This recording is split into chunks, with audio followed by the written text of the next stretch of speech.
Can we turn pretzels into carbon? That's what we're gonna find out today on Carbonize This. So we've got regular pretzels, pretzel rods, some gluten-free pretzels, and then a soft pretzel with cinnamon and sugar. Next up, we've got a giant soft pretzel that we're gonna carbonize too. I like mustard on my pretzels, so we're gonna put a little bit of mustard drizzled on it. What do you like on your soft pretzels? We're gonna carbonize this pretzel in the box to see if these letters turn out, but I will have to take this plastic off. I'm gonna put the giant soft pretzel in the bottom. I want to put this tray in here so that I can put these other pretzels on top. We've got 2 experiments loaded in the retort, pretzels and snack cakes, so hit subscribe if you don't want to miss out.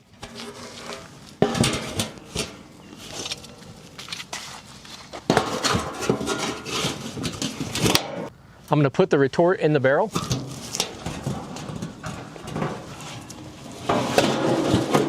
Next up is to load the wood between the 2 barrels. We got the wood loaded and now it's time to light it.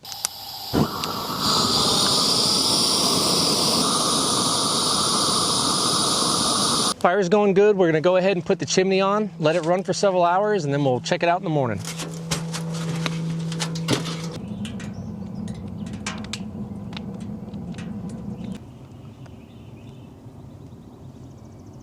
It's morning, come check it out. We'll take the chimney off,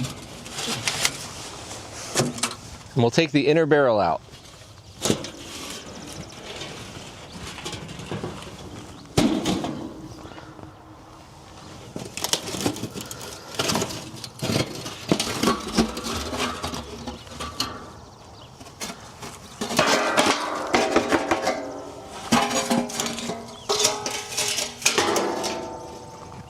Oh, those turned out pretty cool.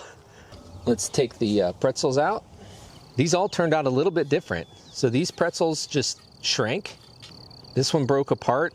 The gluten-free pretzels really didn't do much other than their texture stands out a whole lot more. These little grill marks that they have on them. And then the pretzel rods curled up, which surprised me. I didn't think that would happen. For our soft pretzel, the box turned out really cool. You can actually see the logo here for QT, and the lettering over here, you can still read it. It says handcrafted and made fresh to order. We'll check these out first. You can actually still see the salt on the pretzels. There's a little piece right there. So the salt did not change at all. They're just miniaturized charcoal versions of a pretzel.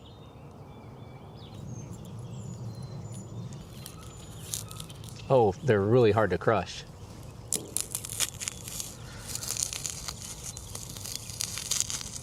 I guess because of their density, they're a lot tougher. Now we'll look at the pretzel rods. And they turned out kind of interesting. They curved, and then they've got kind of a white color on them. And you can see just a little bit of the salt on the edge of them. For the side of the pretzel that was close to the pan, it's kind of a white color. And then it's jet black on the side that was facing up. One of the other differences on this pretzel is that the sides of it bubbled up. Let me just snap these in half, see what we can see on the middle. Oh, it's really porous on the inside. Now we'll break them up.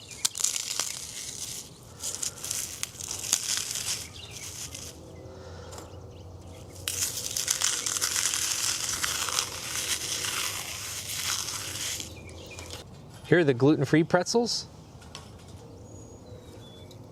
On the underside of these, you can see the texture from the grill marks, but here's the salt that was on top. Salt melts at about 1400 degrees Fahrenheit, so we know that our retort did not get that hot because it's still here. We'll snap these in half and then break them up. You know, these really did not change much. If you know these types of gluten-free pretzels, they look exactly like this. They didn't shrink. And they've got that kind of hollow center. Now I'll break them up.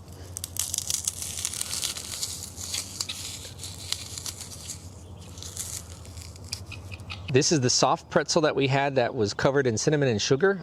Now this pretzel really didn't change that much. It shrunk a little bit. It also has some different colors. There's some bronze coloring right here and then flat black. We'll look at the bottom and the inside. So there's the inside. I did not expect that. Look at the shiny colors that we've got. I'm gonna break a small piece off of here and look at it. Oh, that's neat. I did not expect that. I don't know why it's like that. You know what? This was a sweeter tasting pretzel. I wonder if it just has a higher sugar content and that's why it did that. Oh, look, there's some purple here. There's a little bit of purple here on the edge of the pretzel, but I think that's actually coming from the pan. I'm gonna snap these and then we'll crumble them up. Yeah, there's just more of that shiny color and the porous dough.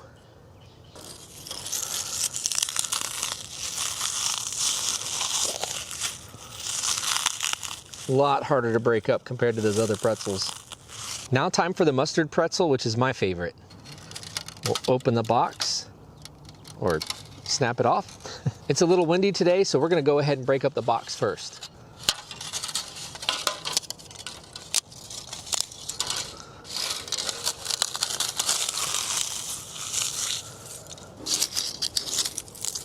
So the mustard turned out really well. You can still see where it's on the pretzel.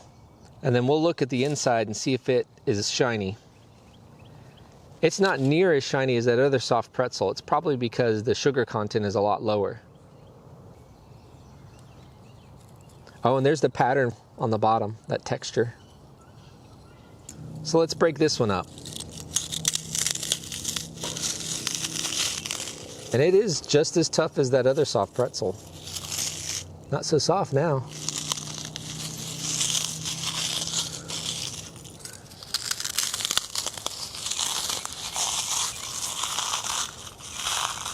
And lastly, the box.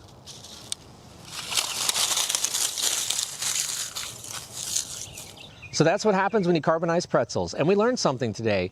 We've wondered about the temperature range on our retort. Well, we know it's not exceeding 1475 degrees because that's the temperature at which salt melts. So it's hot, but not that hot. Let me know what you want us to carbonize next and I'll see if I can do it. We'll see you next time.